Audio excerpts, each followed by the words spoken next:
Hello students, आज हम लोग देखने वाले हैं इम्पॉर्टेंट टर्मिनोलॉजीज इन जावा। उसमें सबसे पहले तो हम लोगों को देखना है जेडीके।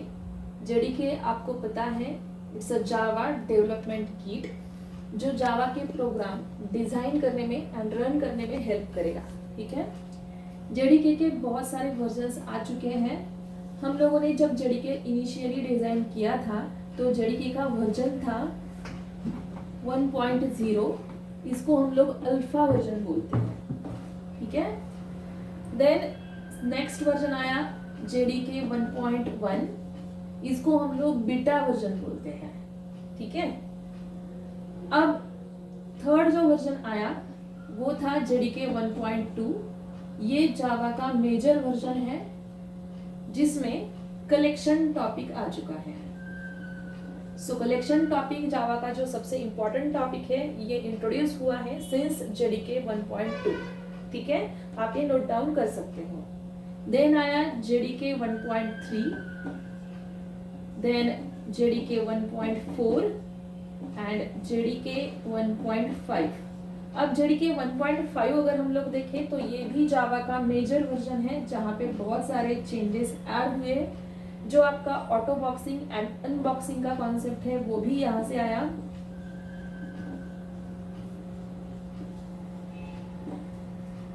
एंड हम लोग स्ट्रिंग बिल्डर जैसे क्लासेस भी यहाँ से देख सकते हैं। सो यहाँ पे आप लोग देखोगे तो जो JDK 1.0 is alpha version, JDK 1.1 is beta version, 1.2 major version है। क्यों? क्योंकि वहां से कलेक्शन आया। जेडीके 1.3, 1.4, 1.5 अगेन मेजर वर्जन है जिसमें ढेर सारे कॉन्सेप्ट्स आए। उसमें से कुछ कॉन्सेप्ट जैसे auto boxing, unboxing, string builder etcetera etcetera. उसके बाद जो आया है वो है JDK 1.6, then JDK 1.7, then JDK 1.8। अब 1.8 जो है वो अगेन जावा का मेजर वर्जन है।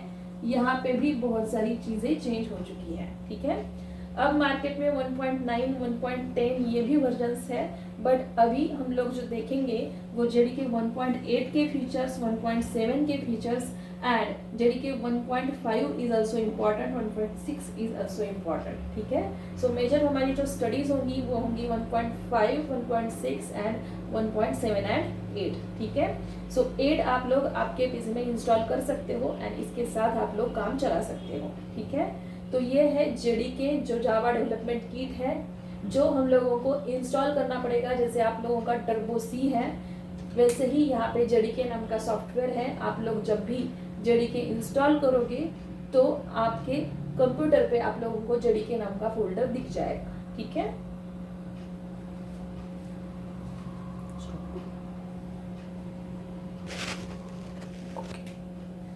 नेक्स्ट हमारा कॉन्सेप्ट है जेवीएम। जब हम लोग जेडीके इंस्टॉल करते हैं अपने पीसी में तो जेवीएम ऑटोमेटिकली एनवायरनमेंट क्रिएट कर लेता है। ये दिखेगा नहीं बट होगा। ठीक है, जेवीएम जो है उसको हम लोग बोलते हैं जावा वर्चुअल मशीन। अब वर्चुअल का मतलब पता होगा आपको। वर्चुअल मतलब जो है बट दिखेगा नहीं, जैसे ऑक्सीजन। ठीक है, अब हम लोगों को इस एनवायरनमेंट में सरवाइव होना है तो हमारे लिए इंपॉर्टेंट है ऑक्सीजन।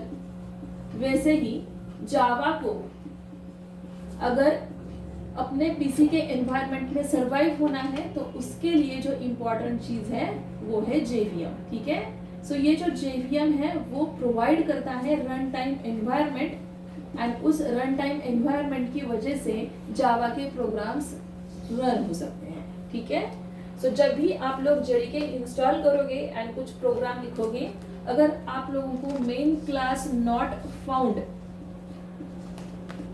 ऐसे कुछ एरर आए तो समझ लेना कि जेवीएम अच्छे से क्रिएट नहीं हुआ है या आप लोगों के सिंटैक्स में class name and file name में कुछ तो प्रॉब्लम है। ठीक है, सो जेवीएम जब क्रिएट नहीं होता है तो हम लोगों को ये एरर मिल सकती है। इसलिए जेवीएम का क्रिएट होना बहुत ज्यादा जरूरी है। ठीक है, जब आप लोग जेडीके इंस्टॉल करोगे तो ये ऑटोमेटिकली क्रिएट होगा एंड ये अकॉर्डिंग टू मशीन क्रिएट होता है। ठीक है, अब जेवीएम का यूज आपको पूछा जाएगा तो JVM is use to provide run time environment to Java programs. ठीक है, अब JVM जो है वो हम लोगों को और भी क्लियर होगा एक और कॉन्सेप्ट में, that is compilation process in Java.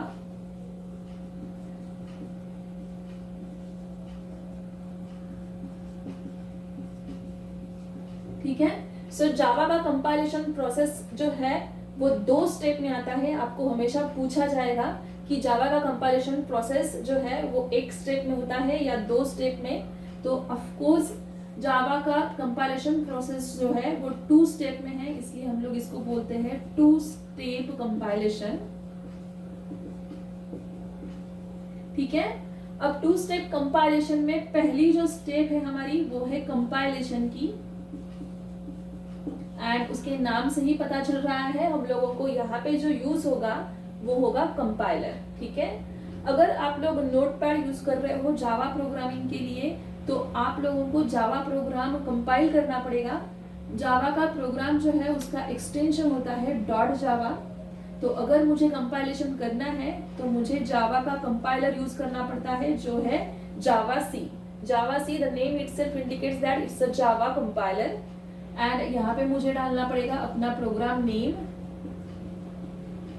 .java।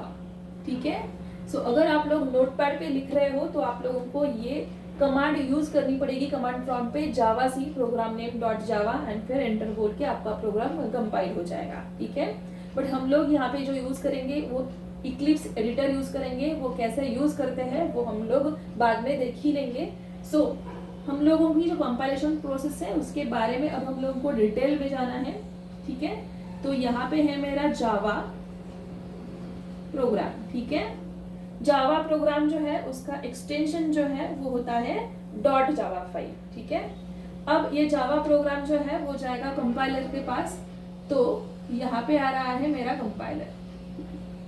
ठीक है, एंड जावा का कंपाइलर जो है उसका नाम है जावा सी। ठीक है, सो मेरी जो सोर्स फाइल है इसको हम लोग सोर्स फाइल बोलेंगे। ये सोर्स फाइल कंपाइल हो रही है using Java C compiler, and ये जा रही है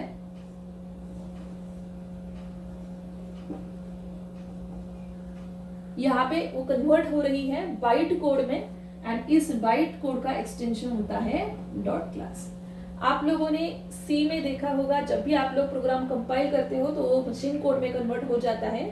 जावा में अगर आप लोग सोर्स फाइल कंपाइल करोगे तो वो मशीन कोड में नहीं, वो डॉट क्लास फाइल में कन्वर्ट होती है जो है बाइट कोड। ठीक है, अब बाइट कोड जो है उसको हम लोग इंटरमीडिएट कोड बोलते हैं जो बाद में इंटरप्रेट होता है। ठीक है, सो ये है हमारा इंटरमीडिएट कोड। यहाँ तक कि जो प्रोसेसेस है हमारी, ये जो है dot class file and Java files, ये है हमारी पोर्टेबल फाइल्स, एंड ये आर्किटेक्चरली न्यूट्रल भी है।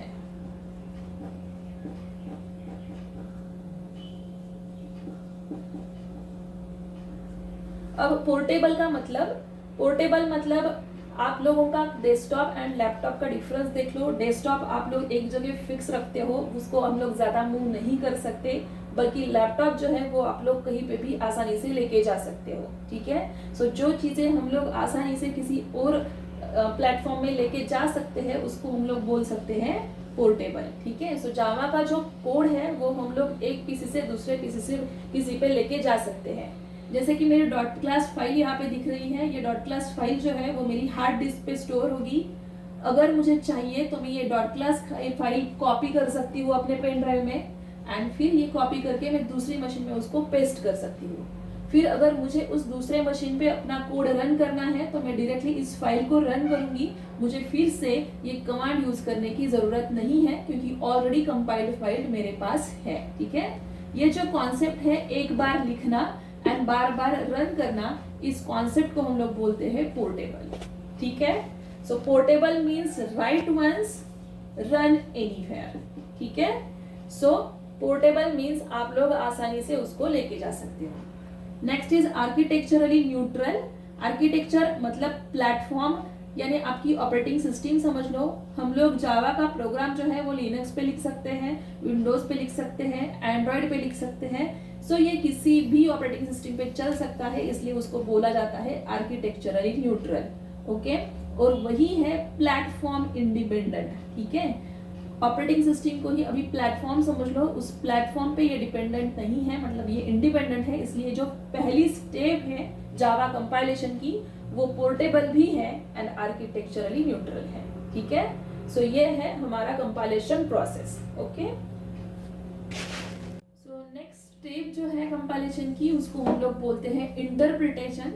इंटरप्रिटेशन के लिए यूज होता है इंटरप्रेटर एंड जावा का इंटरप्रेटर जो है इट्स अ जावा इटसेल्फ। ठीक है, तो आपको पूछा जाएगा विच इज जावा इंटरप्रेटर, तो Java is a Java interpreter. ठीक है, तो जब भी आप लोगों को जावा का प्रोग्राम रन करना है, अगर आप लोग अगेन नोटपैड पे काम कर रहे हो तो आपको डालना पड़ेगा जावा प्रोग्राम नेम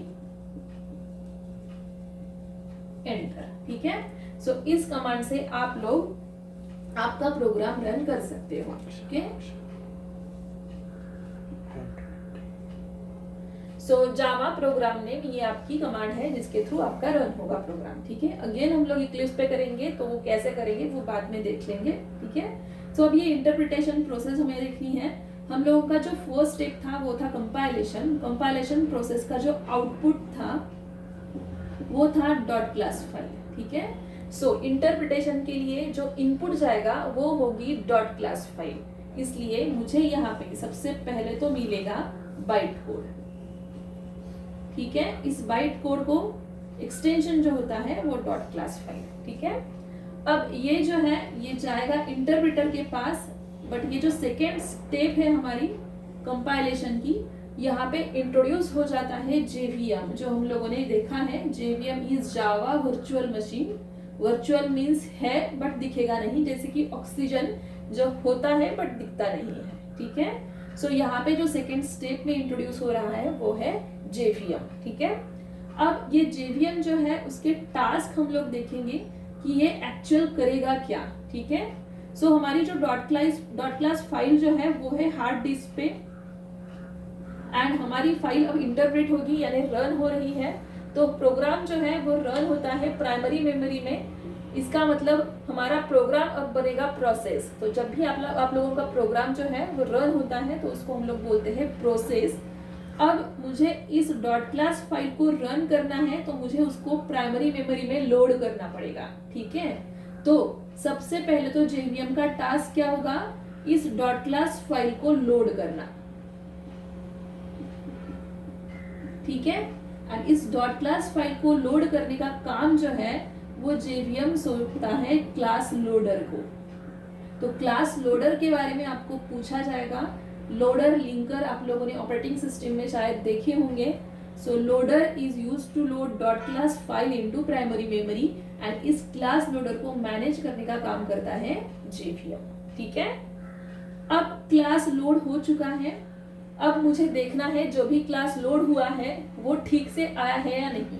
जैसे अगर आप लोग कॉलेज में एडमिशन लेते हो तो आपके डॉक्यूमेंट्स वेरीफाई होते हैं, वैसे ही मेरी डॉट क्लास फाइल यहाँ पे लोड हो चुकी है तो उसको मुझे वेरीफाई करना पड़ेगा। इसलिए सेकेंड जो हमारा टास्क है वो है वेरीफाइज बाइट कोड। अगेन ये कौन करेगा, जेवीएम, बट जेवीएम कभी खुद काम नहीं करेगा, वो किसी और से करवा लेगा एंड वो है बाइट कोड वेरीफायर।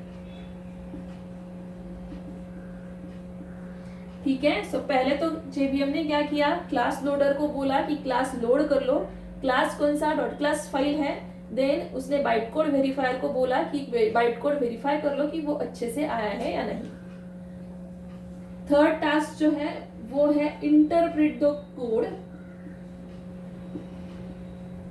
एंड आपको मैंने बताया था कि जावा का इंटरप्रेटर जावा है, तो ये कोड हमारा इंटरप्रेट हो जाएगा यूजिंग जावा इंटरप्रेटर। ठीक है, अब कोड इंटरप्रेट हो चुका है।